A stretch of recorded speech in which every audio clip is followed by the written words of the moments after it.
Bonjour et bienvenue dans Le BIM en vrai, la première chaîne qui parle de BIM sans langue de bois. Je suis dans le BIM depuis plusieurs années.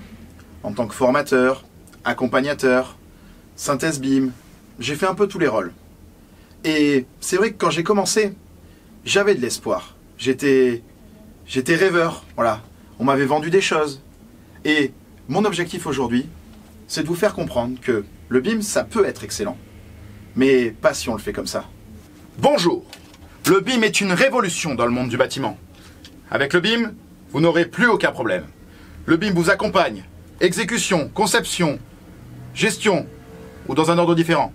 Avec le BIM, plus aucun souci, plus de contrariété, plus de problème, plus d'engueulade. Et, comble de tout, il repasse le linge et il fait la vaisselle. Je dis pas que je crois pas votre histoire, peut-être que je la crois, mais je la crois pas. Ah, c'est marrant cette image qu'ils ont du BIM, hein. Mais en vrai, le BIM, actuellement, ça ressemble plutôt à ça.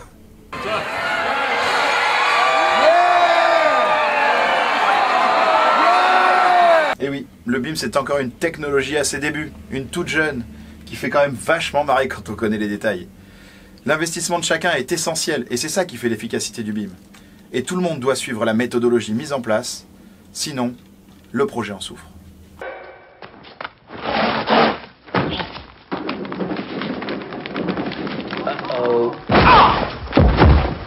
Alors, pour éviter les problèmes et les désillusions, c'est quoi le BIM en vrai?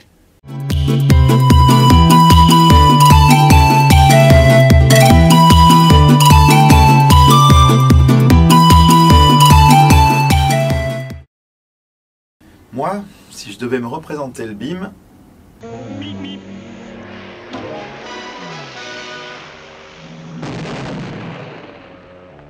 alors bien sûr, quand vous assistez à une présentation du BIM, on vous sert toujours la même chose.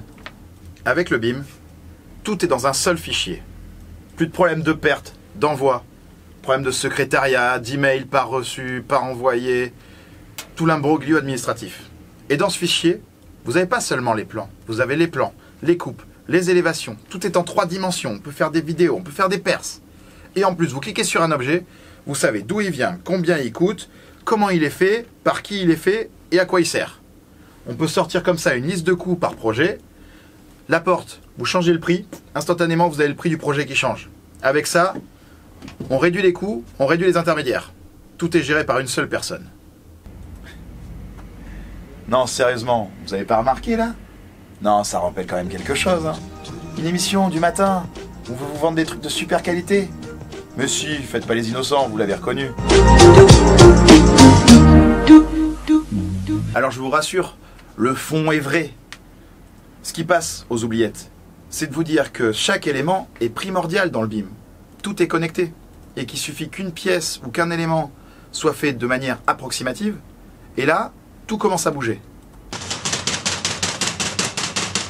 Ensuite, on a beau se dire qu'avec le temps ça va passer, si on ne prend pas des mesures importantes, ça ne fera qu'empirer. Il arrive même que sur certains projets, la maquette ait été tellement bâclée ou tellement négligée qu'on soit obligé de repartir sur des plans 2D pendant l'exécution. Avec le BIM, mettre une porte dans un mur, ça se fait en un clic. En un clic. Oui, si l'architecte a conçu son projet en BIM. Ensuite, si les bureaux d'études l'ont fait évoluer jusqu'au DCE, toujours en BIM. Et enfin, si l'entreprise de gros œuvres a modélisé ses murs en BIM. Et là, oui, le menuisier pourra placer sa porte en un clic. Enfin, si la porte a été modélisée en BIM, bien sûr. Je vous sens un peu perdu, mais ne vous en faites pas, je suis là pour vous guider. Alors, reprenons depuis le début. Alors, comme vous le savez, le BIM est une technologie basée sur la modélisation du bâtiment à taille réelle, en 3 dimensions. Et déjà rien que ça, c'est du boulot. Mais c'est coton, j'y enverrai pas un chien vérolé. Il n'y a pas le choix. Oui mais le BIM, c'est merveilleux. Voilà, vous m'écoutez pas. Moi je vous l'assure. À chaque fois qu'on pose un élément, par exemple une porte, on choisit dans des paramètres sa largeur, sa hauteur. Chaque dimension qui change, le coût change. Voilà, avec les catalogues. On peut voir si par exemple ce produit-là, dans ces dimensions, il est disponible, pas disponible. On sait combien il va nous coûter, on sait qui va le poser, on sait qui l'a dessiné. Le BIM, c'est l'avenir.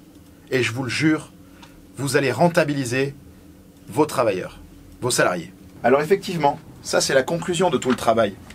C'est vrai que dans le BIM, les objets contiennent des informations, leur hauteur, leur largeur, et tout ce qui les caractérise.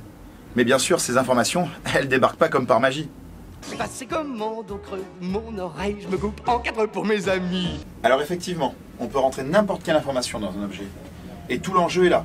C'est d'arriver à identifier les éléments qui sont essentiels, de savoir qui doit les renseigner et comment ils doivent l'être.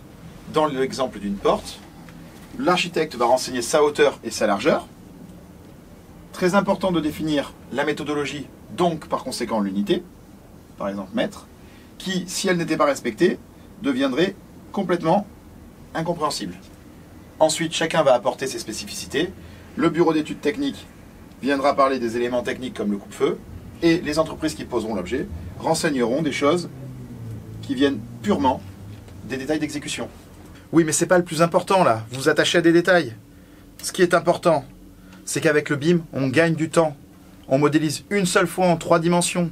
Plus besoin de passer du temps sur des transcriptions, passer du plan à la coupe, à l'élévation, avec des risques d'erreurs potentielles multipliés par le nombre de plans qu'on fait. Là, on fait la 3D. On découpe autant de fois qu'on veut, ça fait des coupes. On découpe autant de fois qu'on veut dans l'autre sens, ça fait des plans. Ensuite, on met des appareils photo fictifs, un petit peu de Photoshop, on a des perspectives. Et si on passe par les bons entrepreneurs, par les bonnes personnes que nous on vous conseille, vous pouvez produire des vidéos à moindre coût. Effectivement, on peut produire des documents 2D issus de la maquette 3D. Mais en l'état, ils sont inexploitables. Il va y avoir tout un travail de retranscription, de choix des informations qui vont être affichées, de la méthode d'affichage. Et ensuite, tout un travail de charte graphique, avec les couleurs de pochage, les couleurs de ligne. Donc même si la création du document 2D est quasiment instantanée, sa transformation en document exploitable prend du temps. Le bruit le plus agaçant du monde, tu connais?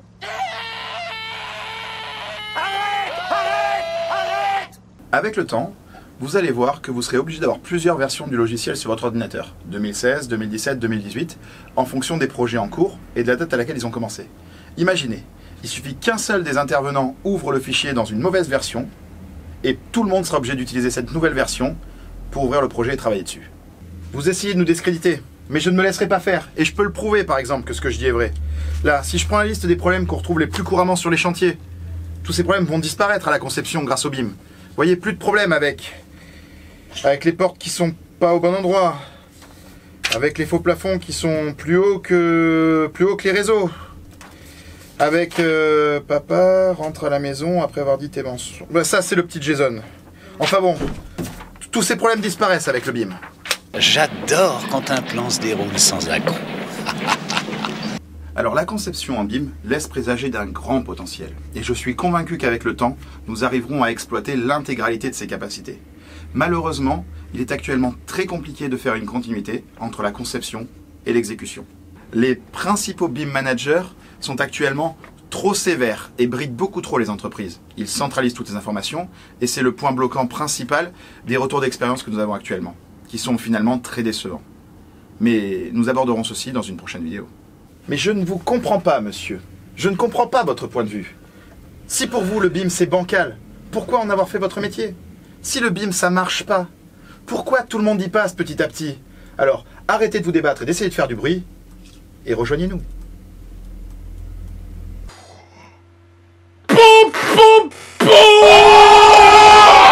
C'est justement parce que le BIM constitue la base de mon métier au quotidien que je peux me permettre d'avoir un œil critique et de faire un retour sur son utilisation et son exploitation.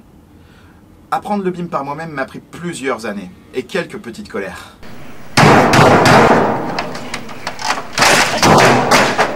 Du coup, le but de cette chaîne, c'est de rendre accessible au plus grand nombre les principes fondamentaux du BIM.